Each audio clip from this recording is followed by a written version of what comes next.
Hey folks, I found that there are 5 common mistakes that people make when grilling steaks on charcoal that are ruining their steaks. I've ruined enough steaks in my life that I've learned these things the hard way. I'll teach you so that you don't have to. I've got a chimney full of charcoal getting ready here, and right now is a good time to go ahead and prep our steaks. I'll begin with the first mistake that people commonly make. It's that they don't spend the proper amount of time prepping their steak before they put it on the grill. You need to take the steak out of the refrigerator for a few minutes, 15 or 20 minutes. Good idea is to go ahead and take it out when you're lighting your charcoal. By the time your charcoal's ready and the grill's hot and ready, the steak will be ready. You need to season your steak. A lot of folks will just use salt and pepper, and that's fine, nothing wrong with that. But I'm a firm believer that a little seasoning is not going to hurt a steak. So I'm going to use garlic salt and some coarse black pepper. I'll freshly grind my pepper if possible. A little rub of some kind that you would use on a brisket is good on a steak.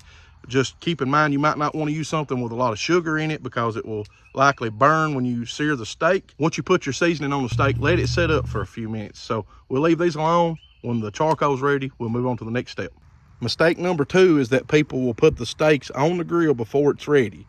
I've got my charcoal in there and I'm giving it just a few minutes to let it kind of settle down. Make sure that it's all ashed over good. I don't want open flames if at all possible. I want a really hot bed of coals, and I want to get the temperature up to 450, 500 degrees maybe, but I don't want open flames if I can help it. So I'll go ahead and put the lid on here, let the grate get good and hot, give it just a few minutes and watch my thermometer, and then we'll be ready to put the steaks on at that point. There's what we're looking for. Screaming hot bed of coals, but no open flames.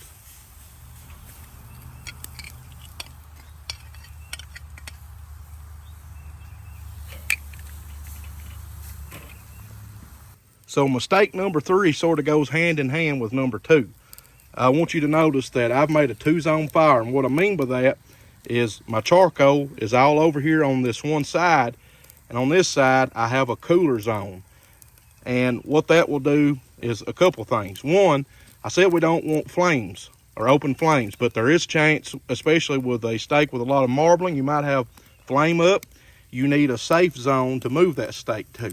The second part that, or the second thing rather, that will do is once you get the steak seared the way that you want it, and maybe if it needs to cook a few more minutes, you can move the steak over here, put the lid on, and finish cooking it without burning it.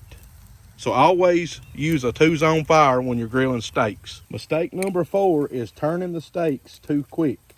I want to show you something. When I pull at this steak, it's sort of sticking to the grate just a little. That means it's not ready, so you need to leave it. You can kind of pull a corner up to see what the sear is starting to look like, but when it's sticking, you need to leave it alone. Give it another minute or two. When the steak is seared good and it lets go of the grate, then you can flip it.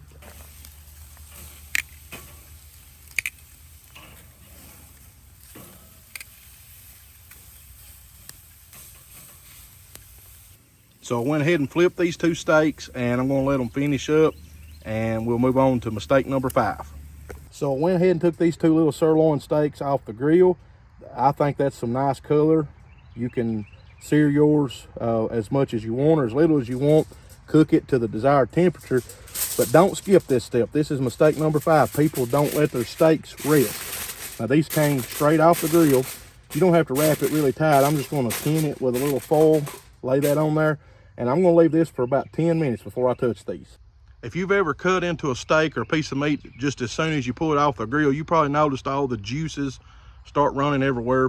And if you'll let it rest for a few minutes, it's like those sort of redistribute, I guess is what they say happens.